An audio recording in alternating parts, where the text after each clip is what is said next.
ഒരിടത്തൊരിടത്തൊരു കുരങ്ങൻ ഉണ്ടായിരുന്നു. മഹാവികൃതിയായിരുന്നു ആ കുരങ്ങൻ. മുതിർന്ന കുരങ്ങന്മാർ പറയുന്നതൊന്നും അവൻ കേട്ടിരുന്നില്ല.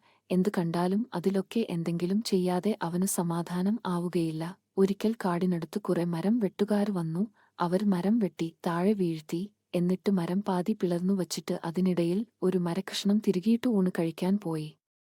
ഈ തക്കം നോക്കി കുരങ്ങൻ ആ തടിയിൽ കേറി ഇരുന്നു.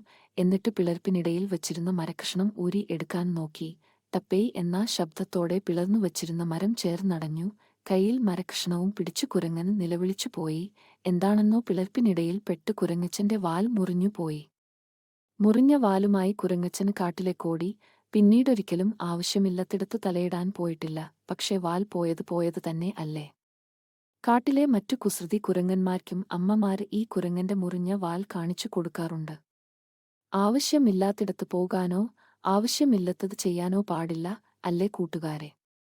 അറിയാനുള്ള ആഗ്രഹം നല്ലത് തന്നെ.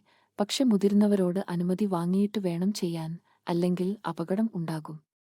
കൂട്ടുകാരിൽ ചിലരെങ്കിലും വൈദ്യുതി ഉപകരണങ്ങളിൽ കളിക്കാറില്ലേ? അപ്പോൾ ഈ കഥ ഓർക്കുക.